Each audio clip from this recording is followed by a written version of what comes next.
Hello, welcome back. सभी बच्चों का बहुत बहुत स्वागत है फिर से। तो हम लोग पढ़ रहे थे मैक्रो इकोनॉमिक्स, और मैक्रो इकोनॉमिक्स में जो चैप्टर हम लोग कवर कर रहे थे वो था government budget and economy. Government budget और इकोनॉमी को हम लोग स्टडी कर रहे थे। गवर्नमेंट बजट में हमने सब कुछ पढ़ लिया था। हमने जाना था कि गवर्नमेंट बजट क्या होता है। एक एनुअल स्टेटमेंट होती है, सालाना स्टेटमेंट होती है जो पूरे साल के लिए बनाई जाती है, जिसमें गवर्नमेंट एस्टिमेट लगाती है कि पूरे साल में सरकार के पास, गवर्नमेंट के पास इनकम कहाँ कहाँ से आएगी और गवर्नमेंट पूरे साल में एक्सपेंडिचर कहाँ कहाँ पे करेगी। ये पूरा एस्टिमेट लगाना पूरे साल के लिए, अगले फिजिकल ईयर के लिए, यही स्टेटमेंट को हम लोग गवर्नमेंट बजट बोलते हैं। और गवर्नमेंट बजट जो होता है वो कई लेवल पे बनता है। हम लोग यूनियन लेवल के बजट की बात कर रहे थे। यहाँ के ऑब्जेक्टिव्स हम लोगों ने पढ़ लिए थे और इसके पूरे कंपोनेंट्स भी हम लोगों ने देख लिए थे। पूरे कंपोनेंट्स में हम लोगों ने गवर्नमेंट बजट की बजट रिसिप्ट्स, बजट एक्सपेंडिचर्स, सब कुछ डिटेल में कवर कर लिया था। और अब मुझे इससे जुड़े हुए कुछ और फैक्ट्स पेश करने थे आपके सामने। मतलब ये सब तो देख लिया हमने, यहाँ कहाँ तक, एक्सपेंडिचर तक। Yes, revenue expenditure, capital expenditure, यहाँ तक की पूरी बात हो चुकी थी। और ये वो ग्राफ था, पूरा चार्ट था, फ्लो चार्ट हमारे इस चैप्टर का डिटेल में। यस, इसके अंदर हमने पूरा देखा था कि गवर्नमेंट बजट दो पार्ट में डिवाइड है। एक तरफ रिसिप्ट्स हैं, एक तरफ एक्सपेंडिचर है।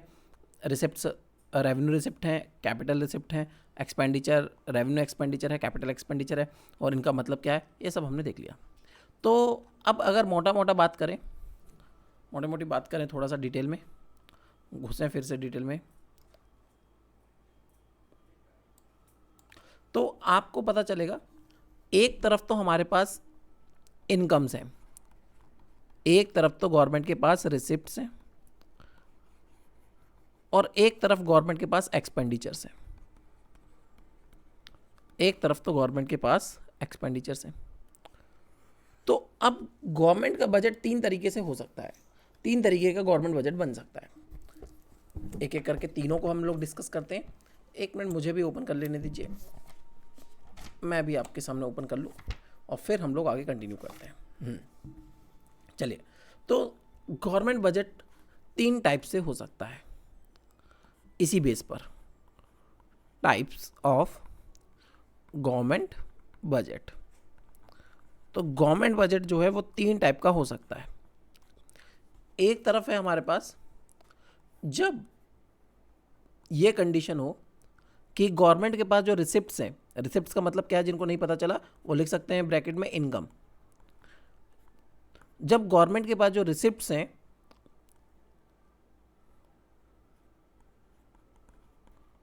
रिसिप्ट्स हैं वो किसके बराबर हो जाए, एक्सपेंडिचर के। एक ये कंडीशन हो सकती है, when receipts is equal to expenditure. एक ये कंडीशन हो सकती है, receipts is greater than expenditure. और एक ये कंडीशन हो सकती है, receipts is less than expenditure. मतलब आप ऐसा समझ सकते हो इस बात को कि आप लोगों ने एक महीने में, पूरे साल में अंदाज़ा लगाया कि आप 1 लाख रुपया कमाओगे और खर्च भी आप 1 लाख ही करोगे। इस कंडीशन में आपने अंदाज़ा लगाया कि आप कमाओगे तो 1 लाख, लेकिन खर्चा आपका 70,000 का रहेगा। और इस कंडीशन में आपने अंदाज़ा लगाया कमाएंगे हम 80,000, एग्जाम्पल ले रहा हूँ, और खर्चा होगा आपका 1 लाख रुपए का। तीन अलग अलग कंडीशंस हैं। तो पहली condition, when receipt is equal to expenditure, total receipt is equal to total expenditure, it is known as balanced budget. इस बजट को नाम देते हैं बैलेंस्ड बजट। ये हमारा बैलेंस्ड बजट होता है। एक कंडीशन ऐसी होती है when receipts are greater than expenditure, इसको बोलते हैं सरप्लस बजट। इसको बोलते हैं surplus budget.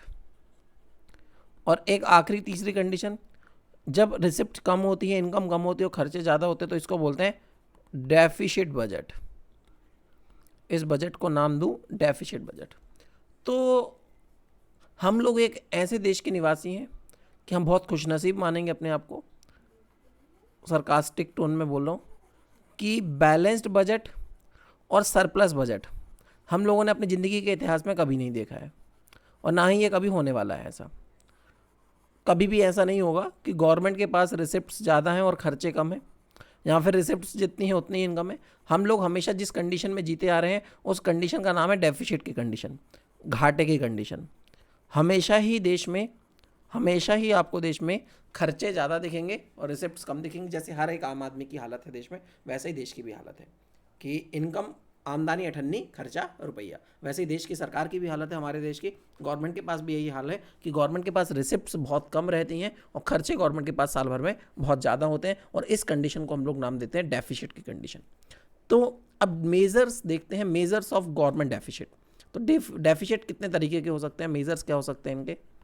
Measures of government deficit, measures of government deficit, ठीक है। तो अब गवर्नमेंट डेफिसिट जो होगा वो 3 तरीके का होगा। पहला होगा रेवेन्यू डेफिसिट, एक है रेवेन्यू डेफिसिट, एक है फिस्कल डेफिसिट। ये न्यूज़ में कई बार हम लोग सुनते हैं वर्ड फिस्कल डेफिसिट, सरकार का राजकोषीय घाटा। और तीसरा होता है प्राइमरी डेफिसिट।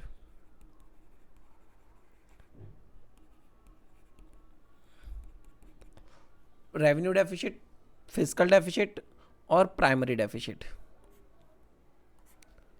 अब बात करते हैं किसकी? बात करते हैं रेवेन्यू डेफिसिट की।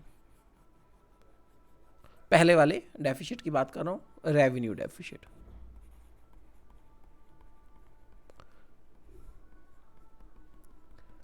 अब नाम से ही यहां पर क्लियर हो रहा है कि वर्ड कौन सा है, रेवेन्यू। यहां पर नाम से ही क्लियर हो रहा है कि वर्ड क्या लिया गया है, रेवेन्यू नाम लिया गया है। और रेवेन्यू लिया गया है तो रेवेन्यू नेचर की ही चीज़ें देखनी पड़ेंगी। अब हमारे पास पूरे बजट के कंपोनेंट जब हम पढ़ रहे थे, 2 ही चीज़ें थी रेवेन्यू नेचर की, अगर आपको याद हो तो। 2 चीज़ें थी रेवेन्यू नेचर की, एक तरफ रेवेन्यू रिसिप्ट्स थी और दूसरी तरफ रेवेन्यू एक्सपेंडिचर थे, याद है? तो एक तरफ मैं बात कर रहा हूँ रेवेन्यू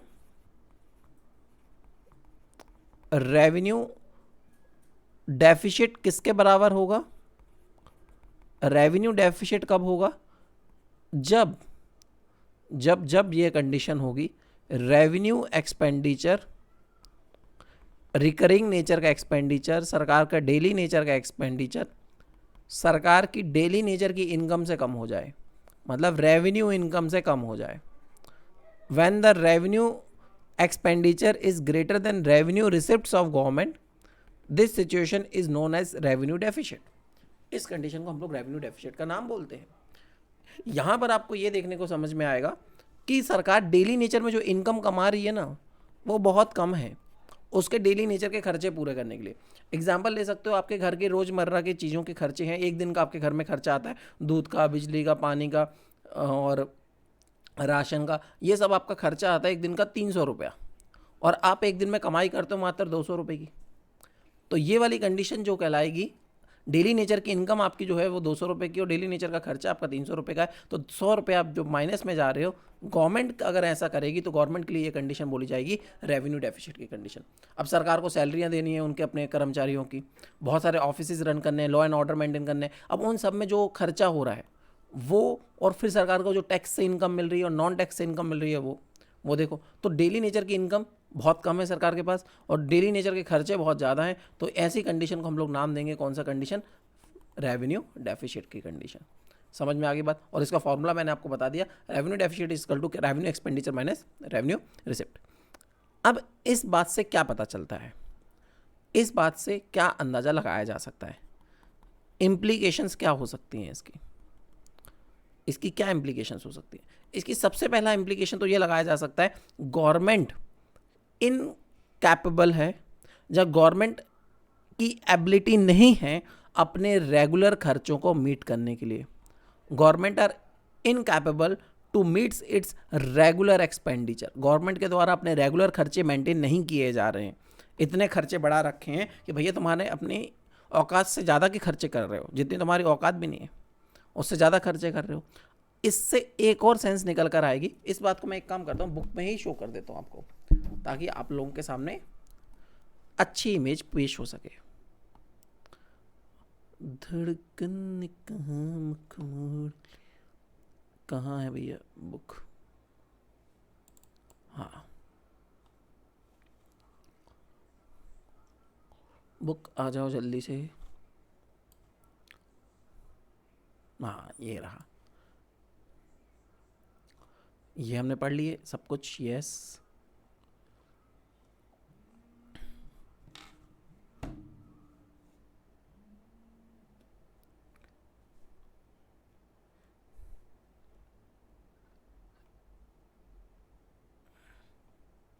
आ जाओ। ये कहाँ गया, ऊपर निकल गया क्या? या ये रहा, मिल गया।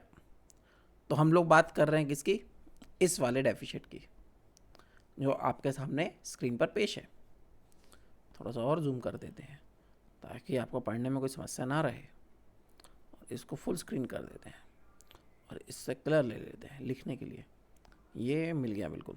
तो देखिए, बात मैं कर रहा था रेवेन्यू डेफिशिट की, और रेवेन्यू डेफिशिट में आपको पता चला it refers to excess of revenue expenditure over revenue receipt during a physical year. और रेवेन्यू डेफिशिट किसके बराबर होता है? Revenue expenditure minus revenue receipt. और ये उसकी कुछ इम्प्लीकेशंस हैं, ये उसकी कुछ इम्प्लीकेशन है। एक minute,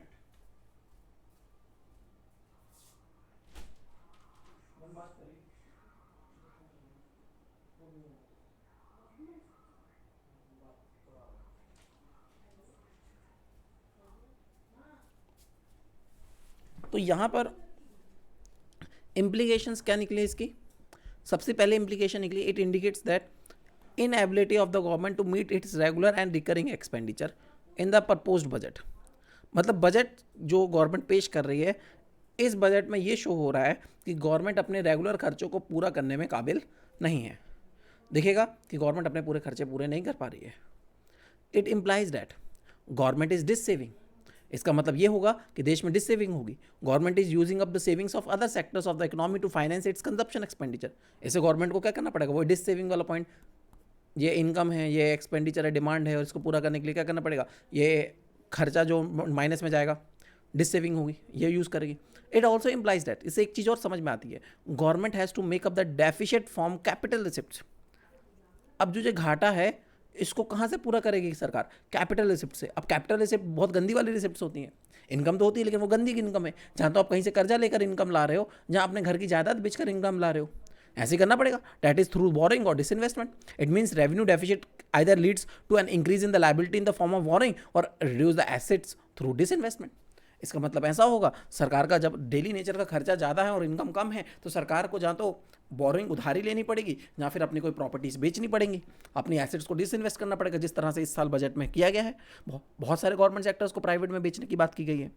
use of capital receipts for meeting the extra consumption expenditures lead to an inflationary situation. अगर कैपिटल रिसिप्ट्स का यूज़ किया जाता है इस तरह के खर्चे को पूरा करने के लिए, तो मार्केट में इन्फ्लेशन आएगा, महंगाई बढ़ेगी, higher borrowing increase the future burden in the terms of loan amount and interest payment. अब इससे फ्यूचर में एक बात और खराब हो सकती है कि आज आपने अपने खर्चों को पूरा करने के लिए उधारी ले ली। ठीक है, आपने आज अपने खर्चों को पूरा करने के लिए उधारी ले ली, उधारी आ गई। फ्यूचर में क्या होगा? जैसे ही ये उधारी लोगे तो इस उधारी पे आपको इंटरेस्ट देना पड़ेगा, मतलब ब्याज देना पड़ेगा। अब ब्याज एक और रेवेन्यू एक्सपेंडिचर है। एक तो पहले ही तुम्हारी इनकम कम है, खर्चे ज़्यादा हैं, उधारी ब्याज पर लेकर तुमने डेली नेचर का एक और खर्चा बढ़ा लिया, तो तुम इस तरीके से कर्जे के जाल में फंसना शुरू हो जाओगे। Higher revenue deficit give warning signal to the government to either crucial its expenditure और इंक्रीज इट्स रेवेन्यू। अगर ज़्यादा रेवेन्यू डेफिशिट आता है तो ये एक बात से संकेत करता है सरकार को कि या तो अपने खर्चे कम कर लो बेटा, या तो अपनी इनकम बढ़ा लो। According to foresighted approach, revenue receipt should always be more than revenue expenditure so that surplus can be used for the development project. However, Indian budget is facing revenue deficit from past several years. एक approach के according तो हमेशा ऐसा ही होना चाहिए कि सरकार का रेवेन्यू ज़्यादा होना चाहिए और खर्चा कम होना चाहिए, ताकि जो एक्स्ट्रा रेवेन्यू है वो डेवलपमेंटल एक्टिविटीज़ में लगाया जा सके, देश के विकास में उस पैसे को यूज़ किया जा सके। लेकिन हमारा देश का बजट मैं बता रहा हूँ, सालों से कभी कभी भी फाइन वो सरप्लस की कंडीशन में आया ही नहीं है। अब क्या तरीके हैं? Measures to reduce the deficit, revenue expenditure पहले नंबर तो पहला तरीका है अपने खर्चे को मतलब रेवेन्यू डेफिसिट को कम करने के लिए, घाटा कम करने के लिए, रिड्यूस एक्सपेंडिचर, खर्चे कम कर दो। गवर्नमेंट को कुछ सीरियस स्टेप्स लेने चाहिए खर्चों को कम करने के लिए और अनप्रोडक्टिव एक्टिविटीज़ को कम करने के लिए, और या फिर अपनी इनकम बढ़ा लो, चाहे वो टैक्स रेवेन्यू हो चाहे नॉन टैक्स रेवेन्यू हो, इनकम तो बढ़ानी पड़ेगी कहीं ना कहीं से, नहीं तो काम नहीं हो पाएगा। तो ये पहला पूरा था टोटल रेवेन्यू डेफिसिट से रिलेटेड। जो कुछ भी था रेवेन्यू डेफिसिट से रिलेटेड वो मैंने आपको अभी पेश कर दिया। अब थोड़ा सा और आगे बढ़ते हैं, दूसरे तरह का डेफिसिट मैंने अभी बताता हूँ। उस डेफिसिट को हम लोग नाम देते हैं कौन सा, अभी तो मैंने बताया था 1 मिनट पहले, फिस्कल डेफिसिट। बात कर रहे हैं हम लोग दूसरे तरह के डेफिसिट की जिसका नाम है फिस्कल डेफिसिट, और उसी को मैं आपके सामने फिर से पेश कर रहा हूँ। फिस्कल डेफिसिट बहुत ही खतरनाक वाला घाटा। फिस्कल डेफिसिट, हर सरकार चाहती है कुछ भी हो जाए देश में लेकिन ये ना हो, और यही होता है अक्सर। हम जो चाहते हैं वो अक्सर होता कहाँ है, उसका ऑपोजिट ही होता है, और सरकार चाहती है ये ना हो तो यही होता है। फिस्कल डेफिसिट किसके बराबर होता है? अगर आपसे कोई पूछे कि फिस्कल डेफिसिट बताइए किसके बराबर होगा, तो फिस्कल डेफिसिट दो चीज़ों को, वही टोटल खर्चे, व्हेन द टोटल एक्सपेंडिचर, जब सरकार का टोटल खर्चा चाहे वो कैपिटल हो चाहे रेवेन्यू हो, is greater then total receipt, सरकार की टोटल इनकम से। सोचो हमने अपनी जायदाद भी बेच दी, कर्जा भी ले लिया, डेली नेचर का इनकम भी कमा लिया, तब भी हमारी इनकम हमारे खर्चों से कम जा रही है। ऐसे घाटे को हम लोग फिस्कल डेफिसिट का नाम देते हैं। That deficit is known as fiscal deficit. समझ गए भावना? सिंपल सी बात थी। इस टोटल के अंदर क्या क्या इन्वॉल्व होगा? इसमें रेवेन्यू एक्सपेंडिचर भी होगा प्लस कैपिटल एक्सपेंडिचर भी होगा। और इस टोटल के अंदर क्या होगा? रेवेन्यू रिसिप्ट्स भी होंगी और कैपिटल रिसिप्ट्स भी होंगी। मतलब पूरा सरकार की जितनी भी इनकम है और जितना भी खर्चा है एस्टिमेटेड बजट के अंदर जो प्रपोज किया गया वो खर्चे बजट में इनकम से ज़्यादा है। इसी कंडीशन को आप लोग फिस्कल डेफिसिट की कंडीशन बोल सकते हैं। बहुत ही खतरनाक कंडीशन है।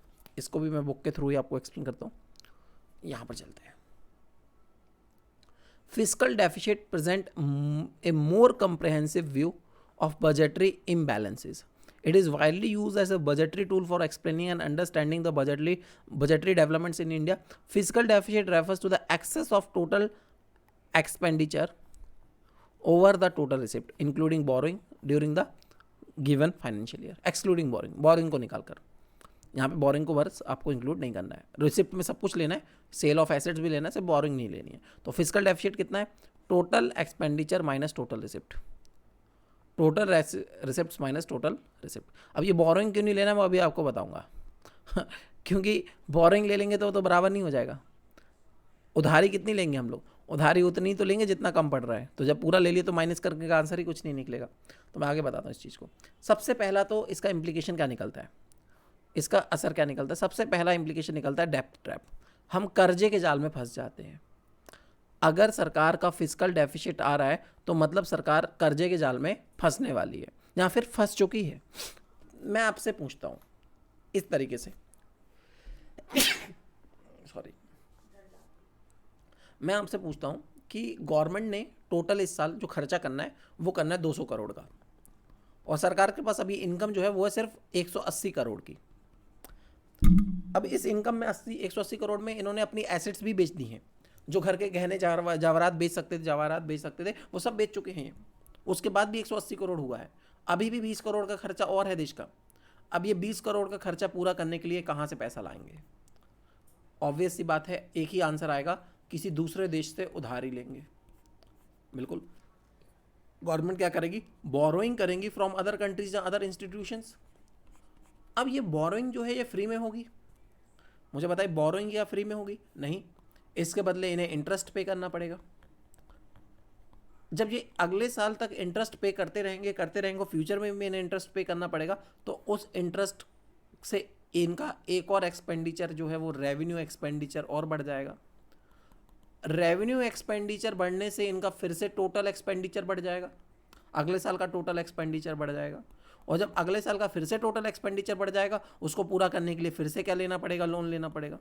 और उस लोन पर फिर से इंटरेस्ट देना पड़ेगा, और उस इंटरेस्ट से फिर से रेवेन्यू एक्सपेंडिचर बढ़ जाएगा, उस रेवेन्यू एक्सपेंडिचर से फिर से टोटल एक्सपेंडिचर बढ़ जाएगा, और उस टोटल एक्सपेंडिचर को पूरा करने के लिए फिर से लोन लेना पड़ेगा, और फिर लोन लेना पड़ेगा। तो इस बार इसका इंटरेस्ट भी देना पड़ेगा, इसका इंटरेस्ट भी देना पड़ेगा पहले वाले का, और इस बार डबल इंटरेस्ट देना पड़ेगा। तो और ये जो अभी लोन लेंगे इसका भी इंटरेस्ट देना पड़ेगा, 3 टाइम्स इंटरेस्ट देना पड़ेगा, और 3 टाइम्स इंटरेस्ट का मतलब और ज़्यादा रेवेन्यू एक्सपेंडिचर, और ज़्यादा रेवेन्यू एक्सपेंडिचर का मतलब और ज़्यादा टोटल एक्सपेंडिचर। अब इस बार और ज़्यादा लोन लेना पड़ेगा, और ज़्यादा लोन लेना पड़ेगा, तो और ज़्यादा ब्याज देना पड़ेगा। ये एक माया जाल है बेटा, इस जाल में सरकार लगातार फंसती जाएगी, और एक टाइम ऐसा आएगा कि सरकार को देश बेचने के अलावा और कुछ नहीं दिखेगा, फिर सिर्फ देश ही बेचना पड़ेगा, इसके अलावा फिर कोई आइडिया नहीं बचता, जैसा पाकिस्तान के साथ हो चुका है। पाकिस्तान के ऊपर इतना डेप्थ है चीनी लोगों का कि पाकिस्तान का पूरा देश भी बिक जाए तो भी उनका पूरा नहीं होगा। तो यहाँ पर ये डेप्ट की कंडीशन पूरी फंस जाते हैं सरकार इसमें। और हमारे देश में ज़्यादा आपको खुश होने की ज़रूरत नहीं है, हम भी वैसे ही राह पर चल रहे हैं। इतना लोन है हमारे ऊपर कि हमारे जीडीपी का लगभग 20% तो हमें ब्याज में ही चुकाना पड़ता है। अगर देश में 1 साल के अंदर 1 लाख करोड़ की इनकम आई है तो उसमें से 20,000 करोड़ तो हमारा सिर्फ ब्याज देने में ही चला जाता है। इतना ज़्यादा फिस्कल डेफिसिट हमारे देश के ऊपर हो चुका है। ये आंकड़े कभी सरकार आपके सामने पेश नहीं करेगी। मैं किसी पार्टी के विरोध में नहीं हूँ, मैं सिर्फ फैक्ट पेश कर रहा हूँ। चाहे कोई भी गवर्नमेंट हो, चाहे बीजेपी हो, चाहे कांग्रेस हो, चाहे आम आदमी पार्टी में कोई भी पार्टी आ जाए, वो आपके सामने ये पेश नहीं करेगी कि सरकार का इतना घाटा चल रहा है। और इस बात को मैं यहाँ पे दिखा सकता हूँ, मैं गलत बात तो बोल नहीं रहा हूँ। फिस्कल डेफिसिट कितना चल रहा है आप आराम से कभी भी चाहें तो गूगल कर सकते हैं। उस बात को करने में आपको बिल्कुल प्रॉब्लम नहीं होगी। गूगल आपको आराम से ये रिपोर्ट बता देगा। तुम काहे खुल रहे हो भैया, तुमसे किसने परमिशन मांगा, तुम्हें किसने बोला? हाँ, fiscal deficit 2021 budget, fiscal deficit 2000, ये रहा। The budget estimate of central fiscal deficit is 9.5%, 10.2 including off budget borrowing of GDP का इतना, एंड 6.7% इंक्लूडिंग ऑफ बजट इतना। अब इसको अगर आप इन रुपीस देखें, इन हमें क्या करना, परसेंटेज में रुपीस देख लीजिए आप। It arounds 1, 10, 100, 1000, 10,000, lakh, 10 lakh. अपनी जीडीपी है 18 लाख करोड़ की, और उसका लगभग आप 9% करीब ले सकते हो। Fiscal deficit hits 12.34 trillion at the end of January, show reports. और देखें,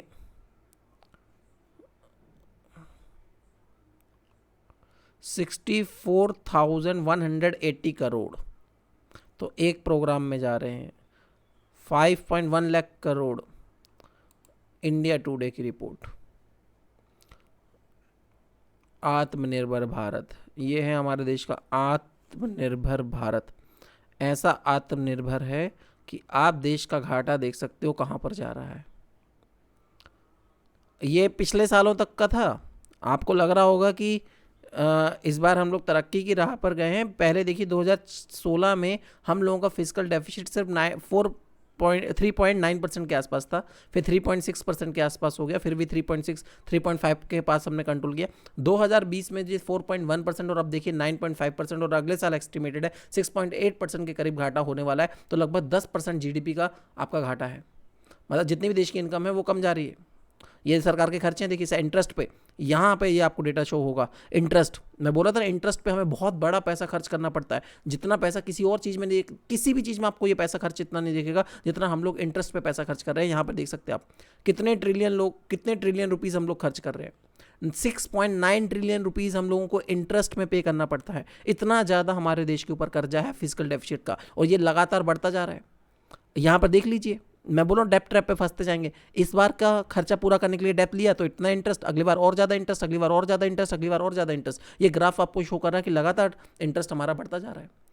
सैलरीज लगभग उतनी ही है, पेंशन्स और कम हो गई हैं, पेंशन पहले से कम कम होती जा रही, सब्सिडीज पिछले साल थोड़ा ज़्यादा दिया था, थोड़ी दिक्कत हो गई थी, पैंडमिक चल रहा था इस वजह से, नहीं तो सब ज़्यादा सब्सिडीज़ भी नहीं देती सरकार, इस बार और कम कर देंगे आगे, एस्टिमेटेड है। तो ये सारी रिपोर्ट्स आपको क्या शो करती हैं कि हमें अब क्या करना पड़ेगा, डिसइन्वेस्टमेंट करना पड़ेगा, मतलब सरकार को अपनी पुरानी चीज़ें बेचनी पड़ेंगी, कैपिटल रिसिप्ट लानी पड़ेगी, क्योंकि रेवेन्यू रिसिप्ट लाने का तो कोई जरिया है नहीं। तो यहाँ से आप क्या अंदाज़ा लगा सकते हो, ये जो मैं आपको समझाने की कोशिश कर रहा था कि डेब्ट ट्रैप पे हम लोग फंसते जाएंगे, हमारे देश का हालात भी बिल्कुल वैसे ही चल रहा है। दूसरे नंबर पे एक और दिक्कत होती है, इन्फ्लेशन, करंट इन्फ्लेशन और दिखा देता हूँ आपको, इससे इन्फ्लेशन भी बढ़ता है। Inflation rate in India in 2021, लीजिए consumer price index, inflation rate, हमें कंज्यूमर प्राइस इंडेक्स की ज़्यादा ज़रूरत पड़ती है।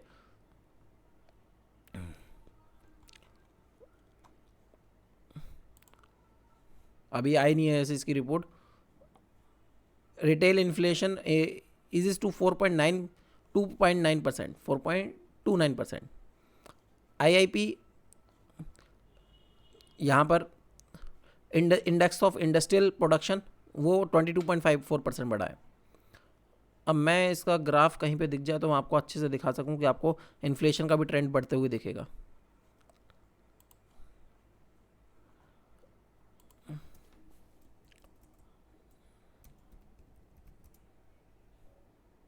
ट्रेंड चार्ट,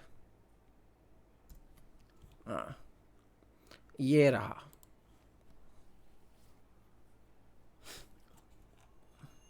सब कुछ अवेलेबल है भैया गूगल पे, बस आपको इन टर्म्स को देखना समझ में आना चाहिए, सब कुछ बता देता गूगल। लो भैया देख लो, ये है इंडिया का इन्फ्लेशन हिस्टोरिकल डेटा, 2019 में 7.6%, 2018 में 4.8%, 2016 में 17 में 2.9%, यहाँ से ये अब 10% 12% करीब पहुँचने वाला है।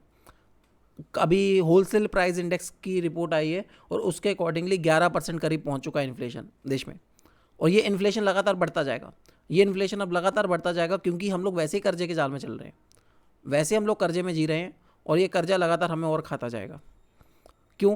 क्योंकि जब आपके पास पैसा नहीं होगा तो आपको क्या करना पड़ेगा, वही बोरोइंग करनी पड़ेगी, जहाँ फिर नया नोट प्रिंट करना पड़ेगा, नई करेंसी प्रिंट करनी पड़ेगी आरबीआई को। जब आरबीआई न्यू करेंसी प्रिंट करेगा फिजिकल डेफिसिट को पे करने के लिए, इससे मनी सप्लाई मार्केट में इंक्रीज हो जाएगी, और मनी सप्लाई जैसे ही मार्केट में इंक्रीज होती है इन्फ्लेशन बढ़ता है। कुछ लोगों का ये कहना होता है कि भैया आरबीआई के पास मशीन है जब, तो नए बहुत सारे नोट छाप कर हर व्यक्ति को क्यों नहीं दे देता है, तो देश में गरीबी नहीं खत्म हो जाएगी ऐसे करके। बहुत लोगों का, देश में जिसने इकोनॉमिक्स नहीं पढ़ी है, हर व्यक्ति के पास यही आइडिया है कि देश में गरीबी खत्म करने का आइडिया क्या है कि हर व्यक्ति के अकाउंट में पैसा डाल दो। बेटा हर व्यक्ति के अकाउंट में पैसा डालने से गरीबी खत्म नहीं होती है, महंगाई बढ़ती है। गरीबी बिल्कुल खत्म नहीं होगी, चीज़ों के दाम बढ़ जाएंगे। वही प्याज जो 10 रुपये किलो है मार्केट में 100 रुपये किलो बढ़ जाएगी, क्योंकि पैसा सबके पास है, सामान नहीं है मार्केट में महंगाई और जो सस्ताई आती है वो सिर्फ इस वजह से आती है कि मार्केट में चीज़ें कितनी अवेलेबल हैं।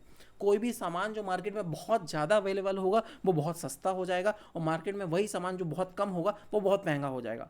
फिर आपके पास कितना पैसा है इस बात से फ़र्क नहीं पड़ता।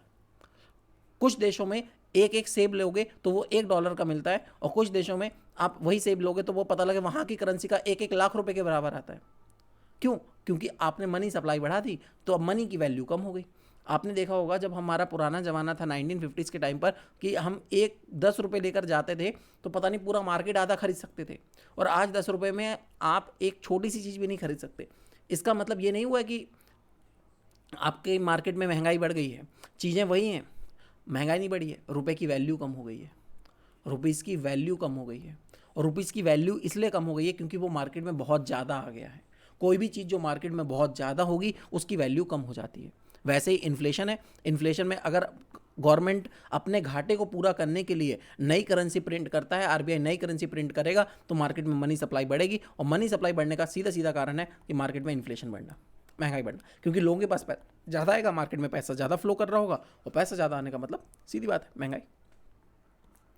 एक और तरीका है भैया घाटा पूरा करने का, सरकार बोरो करे बाहर से, दुनिया से, विच रेट, विदेशी ताकतों पर आपको डिपेंड रहना पड़ेगा। हर बार कटोरा लेकर अमेरिका के पास पहुंच जाओ, हर बार कटोरा लेकर आप रशिया के पास पहुंच जाओ, हर बार कटोरा लेकर आप IMF के पास पहुंच जाओ, ये भी तरीका हो सकता है। तो इस पे आपको दूसरे देशों पर डिपेंडेंट रहना पड़ेगा, और इससे आपकी फ्यूचर की ग्रोथ भी रुक जाती है। Borrowing increase the physical burden for the future generation and it adversely effect the future growth and development. इससे उधारी लेने से आपका फ्यूचर का कोई डेवलपमेंट नहीं है। आप सिर्फ उधारी उधारी चुकाते रहोगे, देश का कोई डेवलपमेंट नहीं होगा। अब फीस का डेफिसिट कैसे कैलकुलेट करते हैं वो मैंने आपको सारे तरीकों से बता दिया है, इसमें और कोई समस्या है नहीं। क्लियर हुआ? तो अब सोर्स क्या है, कैसे कवर किया जा सकता है? एक तो वो ये उधारी लो या डेफिसिट फाइनेंसिंग करो। आपसे कोई पूछे कि फिजिकल डेफिसिट को खत्म करना है तो वो पूरा कैसे होगा, मतलब जो भी घाटा है सरकार का वो पूरा कैसे होगा? या तो उधारी ले लो। उधारी कहाँ से ले सकते हो? पब्लिक कमर्शियल बैंक से ले सकते हो, एक्सटर्नल फॉरेन गवर्नमेंट से ले सकते हो, इंटरनेशनल एसोसिएशन से ले सकते हो, या डेफिशिएट फाइनेंसिंग। डेफिशिएट फाइनेंसिंग का मतलब ही होता है नई करेंसी प्रिंट करना। गवर्नमेंट क्या करेगी? बोरो करेगी RBI से, कुछ सिक्योरिटीज़ RBI रख देगी, कुछ कागज़ के पत्रों पे लिख देगी इतने पैसे की हम जमानत दे देंगे, हम आपको इतना पैसा लौटाएंगे, और RBI उतने की नई करेंसी पब्लिश करेगा और गवर्नमेंट को दे देगा उन नई करेंसी को पूरा करने के लिए, बस। और वहाँ पर हाल ख़राब, फिर वहाँ पर यही हाल होंगे कि कहानी खत्म हो गई। Boring are consider as a better source as they do not increase the money supply. Boring को एक अच्छा सोर्स बोला जा सकता है क्योंकि इससे मनी सप्लाई नहीं बढ़ेगी। It regarded as a main cause of inflation. Inflation होता है जिससे मनी सप्लाई से इन्फ्लेशन होता है। अदर हैंड डेफिशिएंट फाइनेंसिंग में lead to the inflationary trend in economy due to money supply. तो बोरोइंग मच बेटर ऑप्शन है। अगर इन दोनों में भी देखा जाए कि कौन सा ऑप्शन बेहतर है, सरकार को नई करेंसी प्रिंट करवानी चाहिए कि उधारी लेनी चाहिए, तो बेटा नई करेंसी प्रिंट करवाना बहुत घटिया आंसर है। बोरोइंग फिर भी सही है, और बाहर से नहीं, अपने देश से लो, अपने देश के ही बैंक से उधारी ले लो, तो वही पैसा, अपने ही देश का पैसा गवर्नमेंट के पास आएगा, गवर्नमेंट वही खर्चा करके फिर से यूज़ कर लेगी। तो इससे कम से कम मार्केट में क्या नहीं बढ़ेगा? इन्फ्लेशन नहीं बढ़ेगा।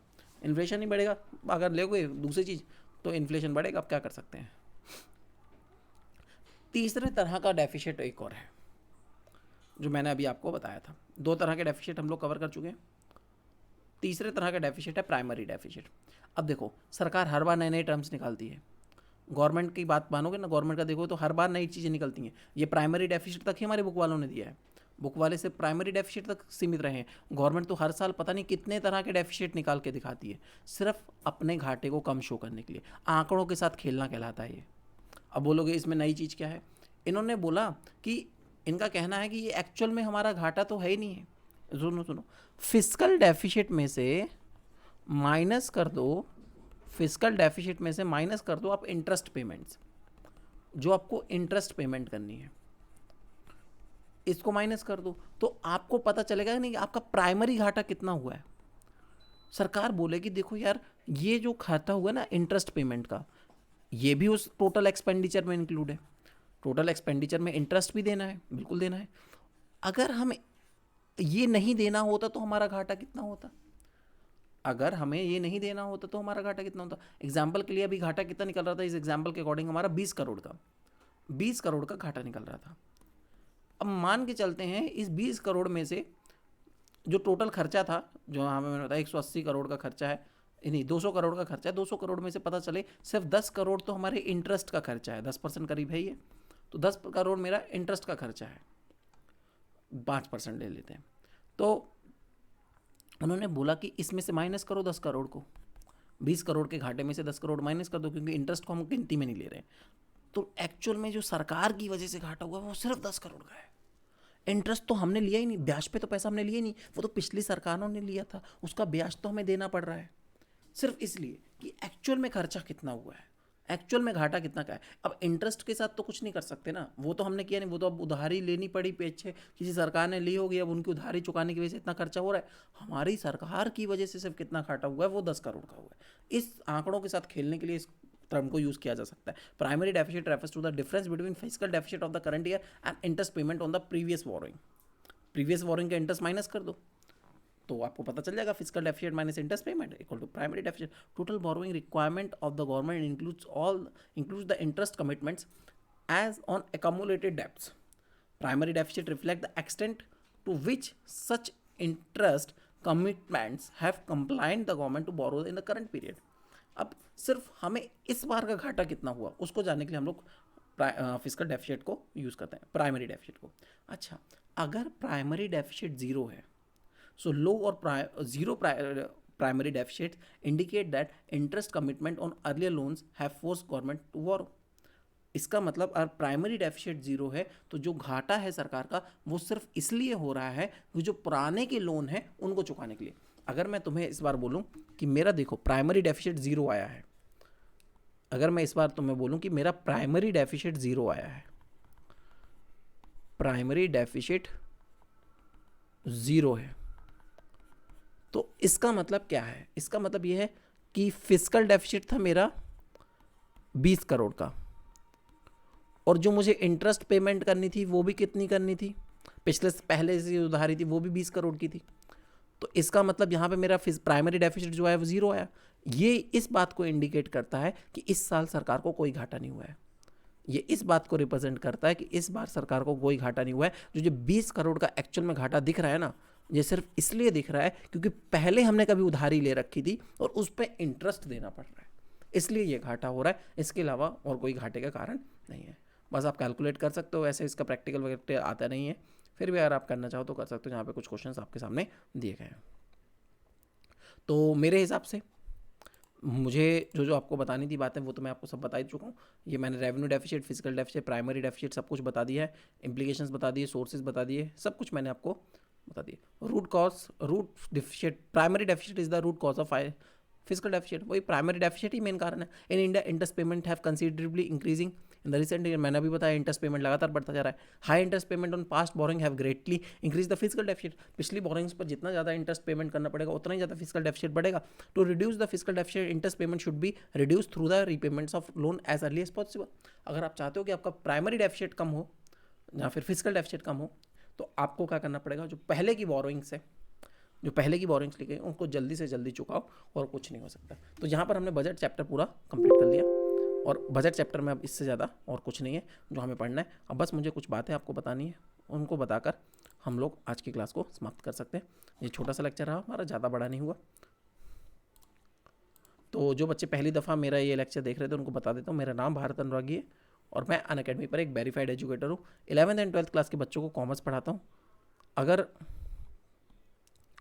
अगर आप लोग इस चैनल पे नए हैं तो इस चैनल को आप सब्सक्राइब कर सकते हैं, शेयर कर सकते हैं, आपकी इच्छा है, और नहीं भी करना चाहे तो ठीक है.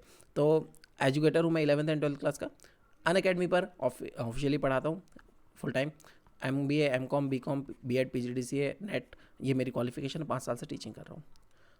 अनअकैडमी पे बहुत सारे बैचेस हैं, जैसे यहाँ पर ये वाले बैच है daily practice paper, half yearly board exams के लिए, फुल एग्ज़ाम्स के लिए. आप पूरे बैचेस हैं, ये तो है ही है, उसके अलावा और भी बहुत सारे बैचेस आते रहते हैं. आप पता नहीं कब ये लेक्चर देख रहे हो, उस समय कौन से नए बैचेस चल रहे हो, फिर भी हमेशा ही बैचेस चलते रहते हैं. हमेशा ही हर हफ्ते, हर 1 तारीख को कोई नया बैच लॉन्च हो रहा होता है, 18 तारीख को कोई बैच लॉन्च हो रहा होता है, 10-15 दिन में कोई ना कोई बैच लॉन्च होता रहता है.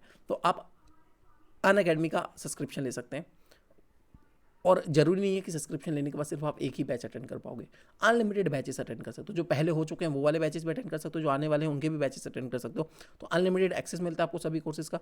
इंडिया के टॉप एजुकेटर्स को एक ही जगह पे पढ़ पाते हो.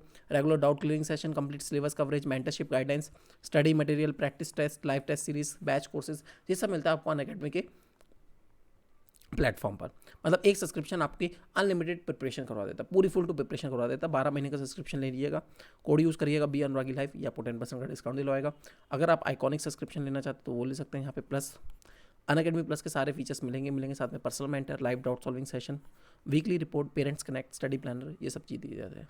यहाँ पर भी आप 12 महीने का सब्सक्रिप्शन लेंगे तो आपको सस्ता पड़ेगा. बी अनुरागी लाइफ कोड यूज़ करेंगे तो 10% का डिस्काउंट होगा. तो मेरा कोड यूज़ कर लीजिएगा बी अनुरागी लाइफ, ये कोड आपको 10% का डिस्काउंट दिलवाएगा. साथ ही में आप इस कोड को यूज़ कर सकते हैं मेरी फ्री क्लासेस को अनलॉक करने के लिए. अनअकैडमी पे बहुत सारी फ्री क्लासेस लेता रहता हूँ, उन फ्री क्लासेस को भी आप अनलॉक कर सकते हैं इस कोड को यूज़ करके. आप मेरा टेलीग्राम ग्रुप ज्वाइन कर सकते हैं @भारत अनुरागी BCP. ये लिंक आपको डिस्क्रिप्शन में भी मिल जाएगी टेलीग्राम को ज्वाइन करने की. डायरेक्टली आप टेलीग्राम ग्रुप पर पहुँच सकते हैं. तो मिलते हैं हम लोग अगले चैप्टर के साथ, जिसमें हम लोग पूरा डिटेल में वो नेक्स्ट चैप्टर कंप्लीट करेंगे. तब तक के लिए थैंक यू सो मच. मिलते हैं हम लोग थोड़ी देर में. ओके. हाँ, अगर आप लोग मेरे एक चीज़ और बताना भूल गया, अनअकैडमी प्रोफाइल पे आते हैं, आपको मेरी अनअकैडमी की प्रोफाइल की लिंक भी दी होगी, तो वहाँ पर भी आ सकते हैं आप अनअकैडमी की प्रोफाइल पर, और वहाँ पर मेरी सारी फ्री क्लासेस वगैरह आपको दिख जाएंगी. स्पेशल क्लासेस जो भी होंगी वो सब आप यहाँ पे एक्सेस कर पाएंगे. आप देख लीजिए, ये 11th क्लास है, ये बैच कोर्सेज हैं, ये स्पेशल क्लासेज हैं। तो ये स्पेशल क्लासेज पे क्लिक करेंगे तो आपको मेरी सारी स्पेशल क्लासेज यहाँ पर दिख जाएंगी और कोई भी समस्या नहीं है। चलिए तो फिर एंड करते हैं आज के सेशन को। Thank you so much, bye bye.